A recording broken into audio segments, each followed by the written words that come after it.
अब हम प्राणायाम और ध्यान की तरफ चलते हैं। तो पहले तो आप सिंपल को दोनों नॉस्ट्रल से धीमी गति से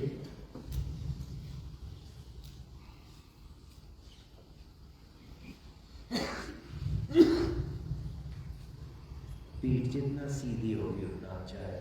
तो जो स्पाइनल कॉर्नर को स्ट्रेट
तो आप देखेंगे कि केवल इतने से ही हम बिल्कुल एक ब्रेथलेस स्टेट में अपने आप हो जाते हैं।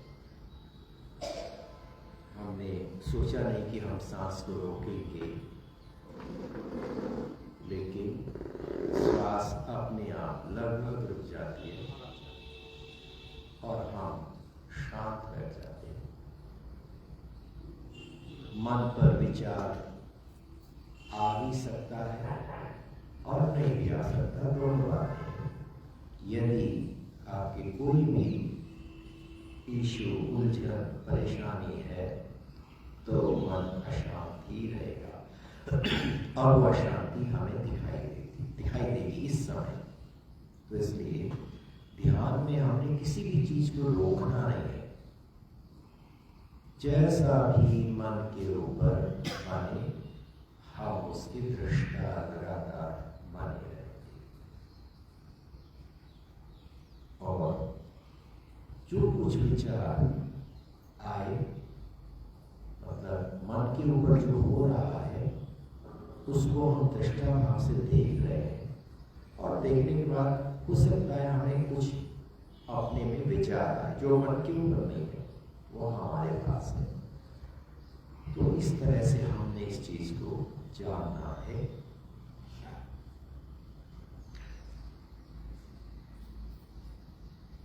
तो बार बार ये जो ब्रीदिंग है, क्योंकि हमने पिछले जो हमने पीछे अभी करीब 75 मिनट्स का वर्कआउट किया, तो उसमें हमने शरीर को पूरी तरह से उसकी सारी जरूरत पूरी कर दी। तो शरीर बहुत जल्दी शांत बैठ जाता है और मन शरीर की तरफ से बिल्कुल अलग होता है।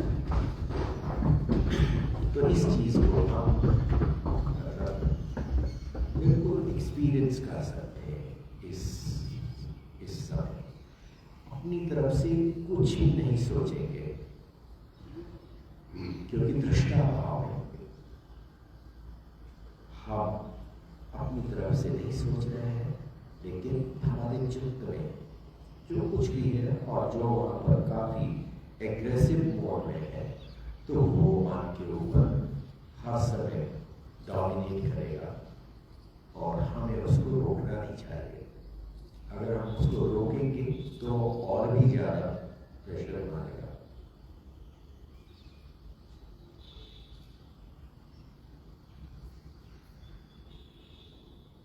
तो पहला तो ध्यान के विषय में आप यही मतलब ये चीज, ये आइडिया जान लीजिए कि ध्यान में मैं नाम का व्यक्ति कर्ता से दृष्टा बन जाता है और अपने ही किए हुए को देखता है और समझने लगता है और खुद से ही एडमिट करेगा कि क्या मैंने सही किया और क्या मैंने गलत किया।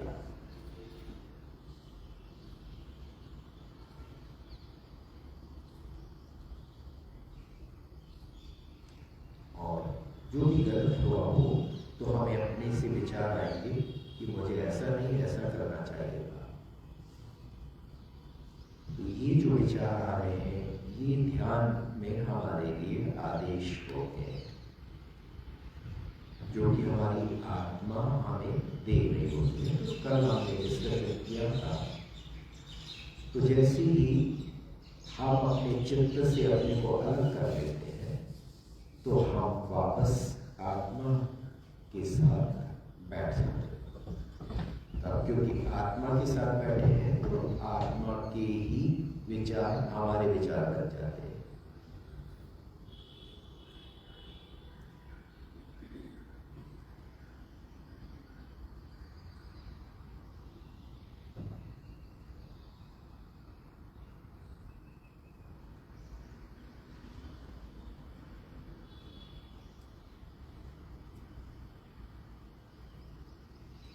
गुड। तो अब हम प्रश्न लेते हैं। यदि आप मतलब ये जैसा मैं बोल रहा हूँ, यदि आप वैसा अनुभव ले रहे हैं तो बड़ी अच्छी बात है, लेकिन यदि आपको अनुभव कुछ और चीज़ हो रही है तो उसको हम समझने का प्रयास करेंगे।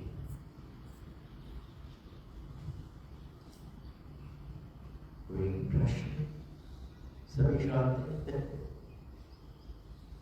तो ये जो मैं नाम की चीज़ है, मैंने आपको पहले ही बता दिया है कि जब आत्मा हमारी चित्त से जुड़ती है तो जैसा हमारा चित्त है, चित्त क्या है, जहाँ हमारी सारी समझ, जो भी हम चाहते हैं वो सब हमारे चित्त में। तो जैसे ही आत्मा चित्त से जुड़ती है तो चित्त एक्टिवेट हो जाता है, और जो चित्त की भावना है वो होने लगती है। आत्मा कभी भी हमें रोकती नहीं कि नहीं नहीं ये गलत है, ऐसा मत करो। तो आत्मा बहुत ध्यान में जैसा चाहता है कर ले, जब तक कि मैं स्वयं पूछूंगा कि ये ठीक रहेगा। तो ध्यान में यही चीज होती है। ध्यान में जो हमारी इच्छाएं हैं, आत्मा उनको देख रही है और वो जानती है कि ये अच्छा है या नहीं है। और यदि हम आत्मा के साथ बैठ जाते हैं तो हमें आइडिया लग जाता है कि आत्मा चाहती है या नहीं चाहती है, और हम अपने को समझा के जो आत्मा चाहती है वही हम भी एक्सेप्ट कर लेते हैं।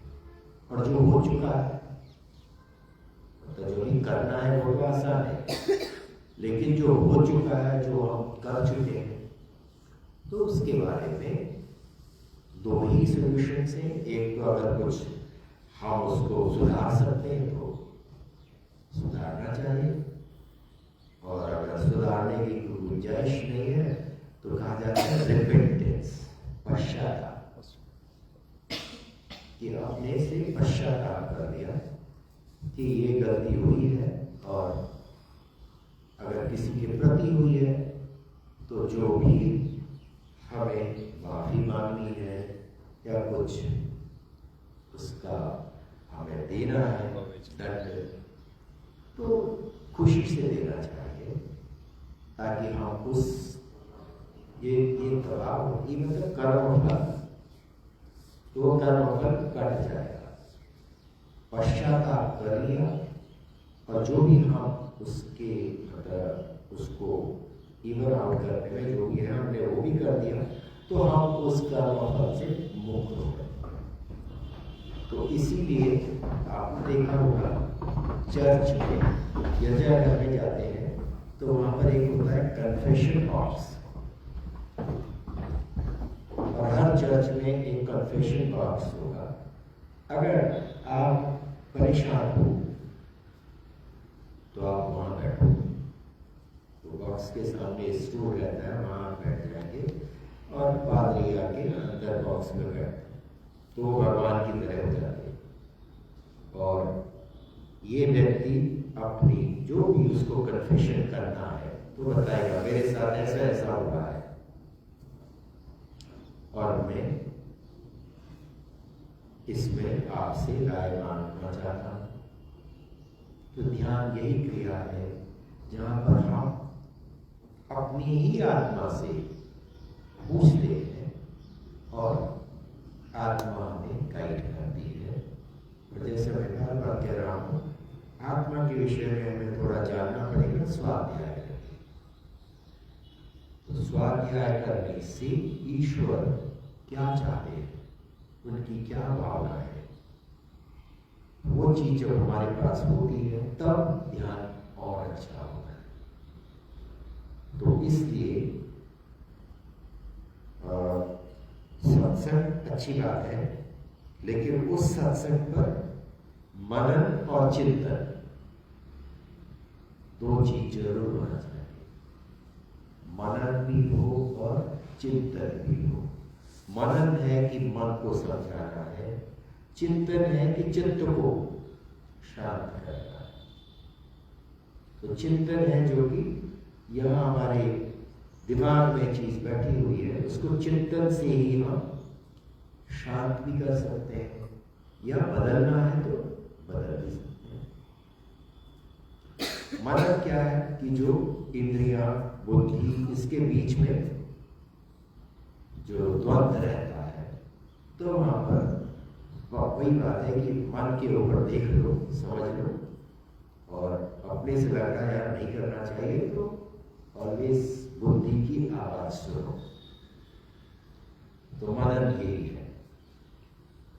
तो ये दो शब्द हैं, मनन और चिंतन। तो मनन में हम जो कार्य करने जा रहे हैं उसका उसी समय हम डिसीजन कर सकते हैं कि अपने को समझाना है, बुद्धि की, मतलब हमें अपने को समझाना है भैया बुद्धि की बात सुन, इंद्रियों के चक्कर में मत।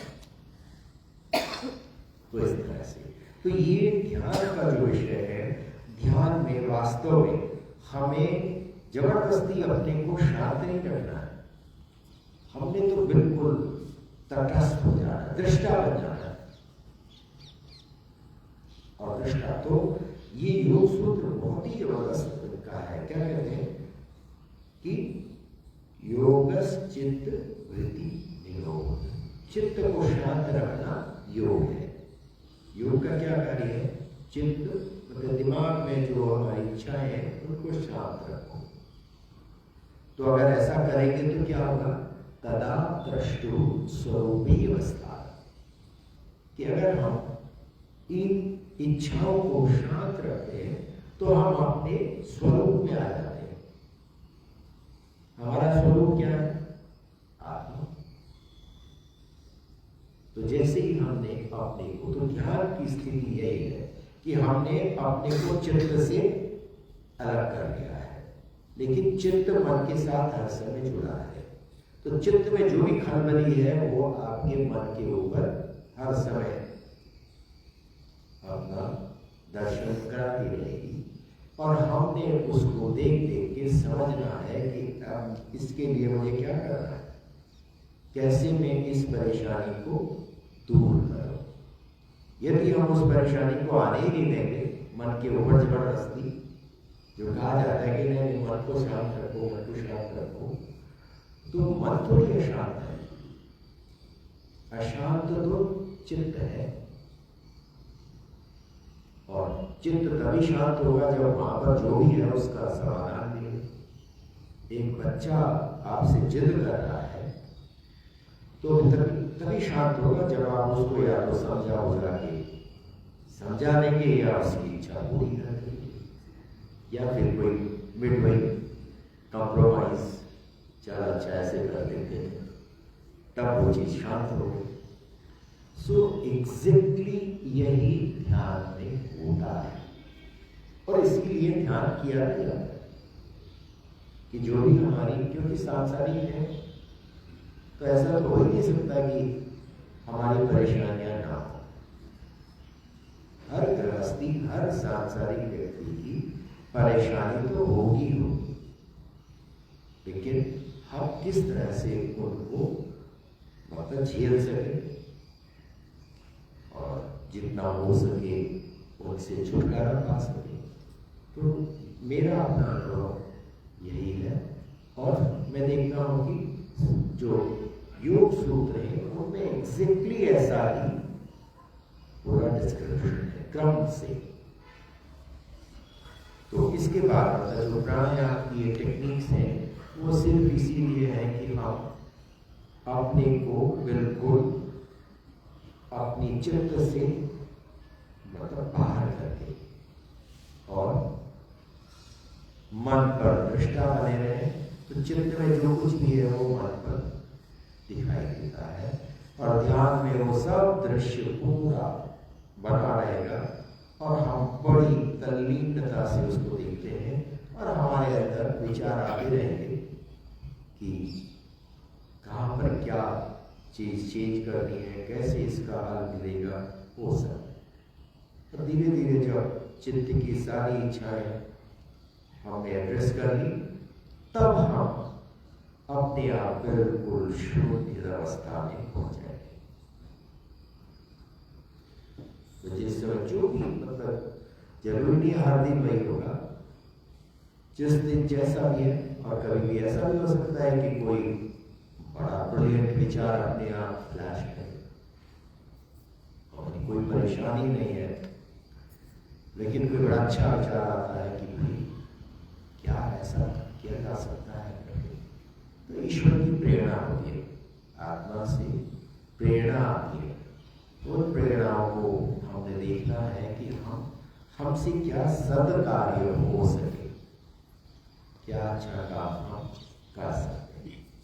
तो ये सब ध्यान में होता है और इसके लिए 1-2 मिनट का समय ही बहुत होता है। अगर हम आधा घंटा बैठे हैं, बिल्कुल शांत बैठे हैं, कुछ भी नहीं हो रहा है, तो उसका क्या मतलब है। तो इसलिए मेरा अपना तो अनुभव है जो मैं आपको बता रहा हूं।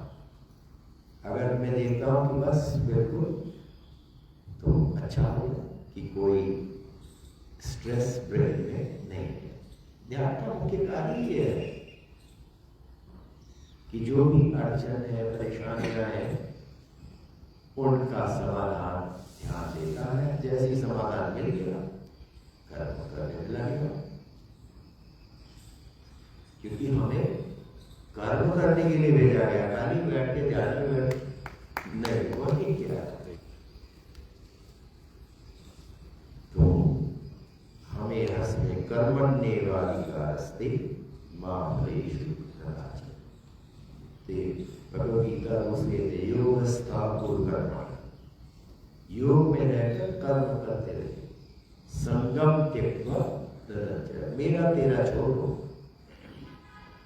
बस जो कर्म सामने आ रहा है, किसी की भलाई हो रही है, करते रहे और फल की कोई इच्छा नहीं है।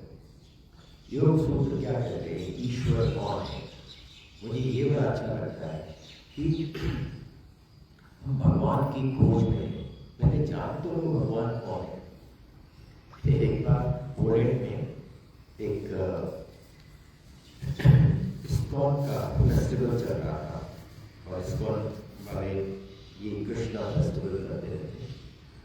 तो वहाँ पर उन्होंने एक बॉक्स बनाया हुआ था, मतलब एक स्मॉल टेंट जिसमें 15-20 कुर्सियाँ एंड एक वो किसी को बिठाते हैं जो जानकार हो और लोग प्रश्न कर सकते हैं, कोई भी प्रश्न करे। तो मुझे भी उन्होंने इन्वाइट किया हुआ था, मैं भी गया था और उन्होंने मुझसे कहा आप यहाँ क्वेश्चन कर आंसर करना चाहेंगे इंडिया के बारे में। मैंने कहा क्यों नहीं, मेरा तो काम ही है कि इंडिया की बात रखूं, भारत की बात रखूं। तो मैं वहाँ बैठा, कुछ ऐसे प्रश्न चल रहे थे।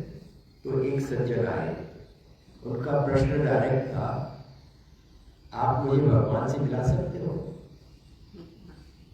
Can you take me to God, ये उनका प्रश्न था। तो मैंने उनसे कहा yes I can take you to God, but tell me first do you know who is God, ताकि जिसके पास मैं ले जाऊं तो तुम चेक तो कर सको कि मैं गॉड के पास लेके आया, किसी इविल के पास खड़ा करके कह दिया कि ये गॉड है। तो बेचारा खिसक गया। तो बाद में मुझे जो ऑर्गेनाइजर्स तो कहते sir these are all from the church, और ये लोग यहाँ मतलब ये सुनिश्चित करना चाहते हैं कि कोई कन्वर्जन की बात नहीं हो रही है। तो ये है कि जब हम ईश्वर को जानती ही नहीं है कौन है, तो ध्यान में हमें मिल भी गए तो हम क्या जाने कि मिल गए।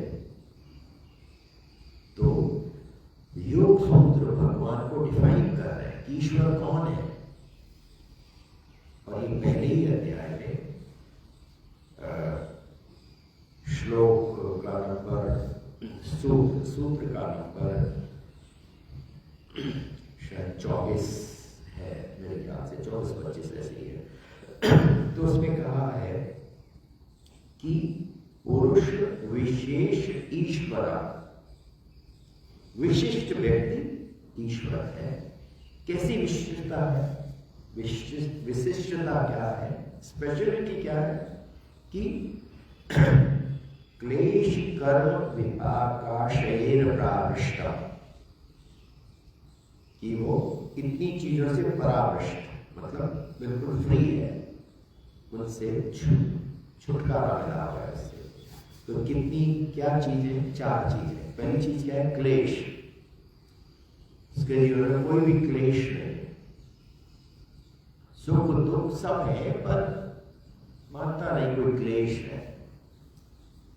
तो पहली चीज, जिसके साथ कोई भी क्लेश हो ही ना। दूसरा है कर्म, क्लेश कर्म, कि वो अपने को करता नहीं करता। कर्म तो पूरा कर रहा है लेकिन क्लेम नहीं करता कि मैं कर रहा हूं। मैं वही लगता है हम क्या, ये तो ऊपर वाला करा रहा है, हम तो उसकी कठोरती है, हम क्या कर सकते हैं? ऐसी बात। दूसरा हो गया कि अपने को कभी कर्ता मत मानिए, लेकिन करिए पूरा। तो अगर हम कर्ता नहीं मानेंगे तो हमें विपाक का मतलब होता है उस कर्म का फल। जब अपने को कर्ता ही नहीं मान रहे तो हमें फल की भी इच्छा कहाँ होगी। तो कभी भी अपने कर्म का कोई रिटर्न नहीं चाहता कि मुझे कुछ रिटर्न मिलेगा। और चौथा है आशा, अपेक्षा। अपने लिए कोई भी अपेक्षा नहीं है कि मेरा ऐसा हो जाए, मेरा ऐसा। यदि किसी के पास ये 4 गुण है कि उसको कोई क्लेश नहीं, अपने को कर्ता नहीं कहता है, कर्म का कोई रिटर्न नहीं मांग रहा है, और अपने लिए उसको कुछ भी नहीं चाहिए, तो वही ईश्वर है। ईश्वर के ये 4 गुण। तो हम 4 गुण ले आए, हम भगवान तो भगवान राम हमारी जैसे ही तो थे, लेकिन उनमें एक गुण थे, कृष्ण मतलब यही 2 हाथ पैर वाले ही थे, और उनमें यही गुण थे। तो जितनी भी अवतार हैं बस गुणों पर है, और वो आज भी चल रहे हैं। नहीं तो इस ब्रह्मांड की व्यवस्था नहीं चल सकती बिना एक ऐसे महापुरुषों के, जो कि हर देश में है। ऐसा नहीं है कि खाली भारत में है। All over there are good people, जिनके कारण की व्यवस्था अभी चालू है, वरना तो विनाशकारी शक्तियां तो समय चलती रहती। तो इस तरह से जब हम इसको जानेंगे तो बहुत मतलब फिर हमें अध्यात्म जो है एक नया दृष्टिकोण दे देता है कि बहुत ज्यादा हम पूजा पाठ में न रहकर वो केवल पूजा पाठ जो है स्वाध्याय के लिए हो, जिससे कि हमारी नॉलेज, जानकारी और अच्छी हो जाए और अच्छी हो जाए। हर मंत्र का आप गहन अध्ययन करके उस मंत्र की शक्ति को अपने आप अंदर लाइए, तब उस मंत्र पाठ का फल है कि उसकी शक्ति ओज हमें पूरा सस्टेन करता है। वही मर्म है हमारे लिए हमारे प्राइम मिनिस्टर का ऐसा ही मतलब मर्म से आच्छादित है वो, जबकि इतनी सिक्योरिटी है लेकिन वो उस सिक्योरिटी को नहीं मानते, उनकी सिक्योरिटी तो ऊपर से ही चलती है। ऐसा, वरना हमारे यहाँ सिक्योरिटी का क्या है कि कोई भी अधिकारी है उसको उनकी बात सुननी पड़ती है। कहते वो तुम्हारा काम है, मुझे जो इच्छा है वो मैं करूंगा। सिक्योरिटी देना आपका काम है, आप देखो कैसे होगी, मैं तो पब्लिक के बीच में जाऊंगा। तो इस तरह से जब हम अपने शरीर के लिए कोई चिंता नहीं है तो ईश्वर के काम में लगे तो ईश्वर पूरी तरह से अपनी बंदे को सिक्योर करके ही करता है। इसलिए कभी आसानी से ऐसे अपने अंदर डर नहीं लाना। तो ध्यान का बस यही मुख्य लक्ष्य है कि हम हमारी सोच को शुद्ध करें और सक्षम बनाएं। चाहे फिजिकल हेल्थ के बारे में है तो फिजिकल हेल्थ के लिए भी we should have good knowledge, और बस उसी नॉलेज के आधार पर हम अपने को सक्षम माने। छोटी मोटी बीमारी से तो कोई मतलब इसके लिए सोचना ही चाहिए, अपने आप ही वो निष्क्रिय हो जाती है। कोई प्रश्न तो ले सकते, वरना बाकी लोग ये सब वो आप जैसा भी कर रहे हैं अच्छा है। मेन चीज है कि क्या आप शांत बैठकर अपने को निष्ठा भाव में बिठाकर, और जो भी विचार आ रहा है जा रहा है उसके प्रति बस आप देख रहे हैं और अपनी इच्छा कोई नहीं है कि आज मुझे ऐसा दिखाना, भगवान आज मेरा ऐसा कर देना, वो इच्छा नहीं होनी चाहिए। आपको बिल्कुल निष्पक्ष होकर हम बैठ जाते हैं। और मुझे तो ये होता है कि ये मतलब जैसे आप देखते हैं कि हर हमारे अभ्यास के बाद वो स्थिति हो जाती है कि शांत हो गए। और तो अगर स्वास्थ्य रिलेटेड चल रहा है तो अपने आप सारा बॉडी जो है उसी हिसाब से रिटर्न कर लेंगे। I think we can close here। तो 3 बार वो मंत्र का जाप कर लेते, बाकी उसके बाद किसी को मन वगैरह हो है तो उसको ले लेंगे। I think that will be ठीक है इस दिन तो 3 बार वो मंत्र का जाप कीजिए।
maybe I can share 2-3 experiences जो बहुत अच्छी एक समझ बना देते हैं।